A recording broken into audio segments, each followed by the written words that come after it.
villages and performance halls across South Korea, traditional music and dance are kept alive. One of the most important forms is called nonggak, or the farmer's dance.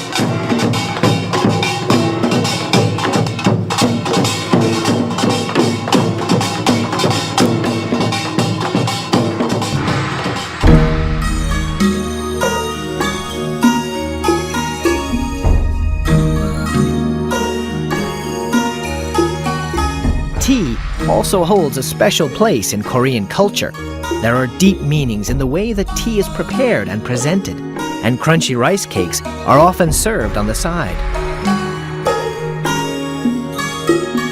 But if you really want a taste of South Korea's past, nothing beats a visit to one of its graceful palaces.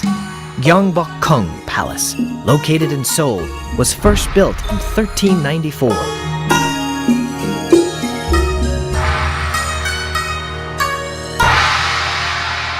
Today, just as yesterday, South Koreans take pride in opening their doors to family and friends.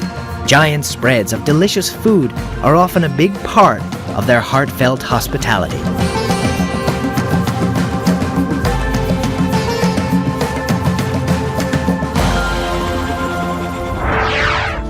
Dinah and her family live in a beautiful neighborhood on Staten Island, just a quick drive from downtown Manhattan. I was so excited to meet her. She's an amazing cook and has a lot to teach me about Korean food.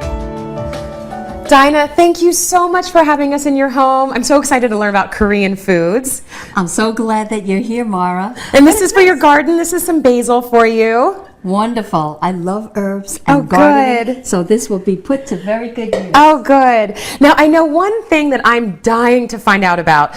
I know Chinese food, and I think we all know sushi from Japan, but Korean food I'm not quite as familiar with. Korean food is really a combination of various influences. Since China is right next door and Japan is also contiguous, it has a big influence on Korean cuisine. But what's different about Korean cuisine, it's very healthy, light, most items are grilled or braised, and there's a lot of vegetables. So I'm going to share some of those spices with you today. Oh, good. So what are we going to be making for our first course? Well, what I like to make for you is the most famous Korean dish, which is called bulgogi. Bolgogi. Korean barbecue beef. Okay. Oh, nice. And bulgogi means fire meat in Korean, and we're going to cook it on a grill. That's why I'm getting that ready. So let's begin. What I have here is some sliced prime rib that's sliced very thin, as you could see here, and I pre-sliced it to save some time. Oh, great. But you could also use flank steak, sirloin, anything you want. Okay. But we're going to start off by making a marinade. Okay.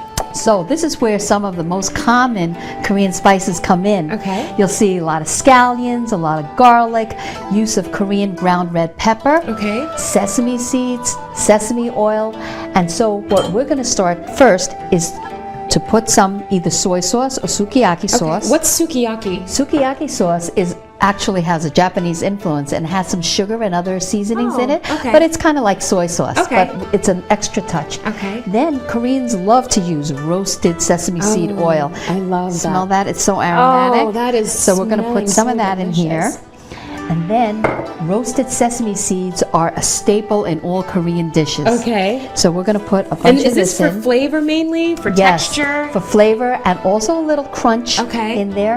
And then we're going to add just a little bit of Korean ground red pepper. So here we have some chopped garlic. We have a lot of scallions here.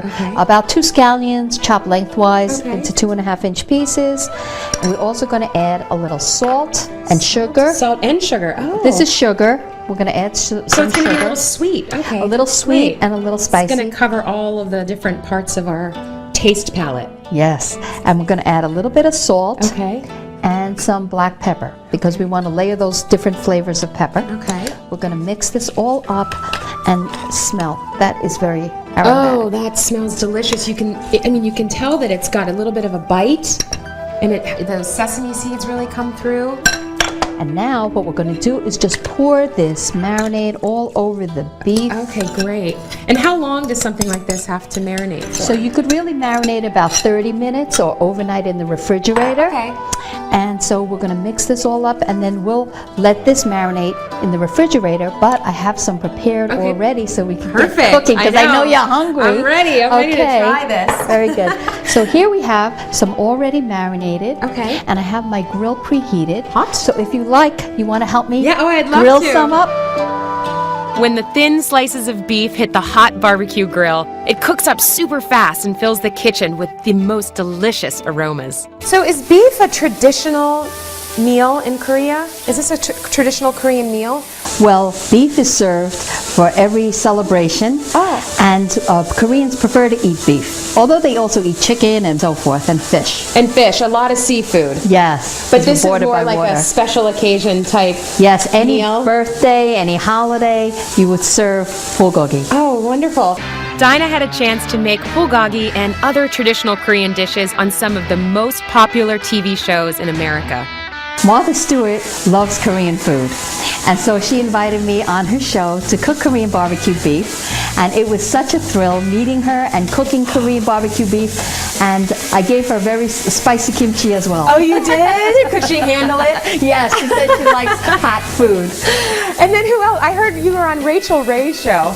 As a matter of fact, I entered a Rachel Ray contest, and I was the national winner in her cooking contest last year, and I ended up winning the contest. Oh my gosh, that is so exciting. Great, I bet your mom will be proud. And I know your Yes, mom's in the yes. living room, so why don't we go while this is finishing up, because I'd love to meet her and hear her story about how she came to America back in the 60s. Sure, it's a really fascinating story. Oh, great, okay.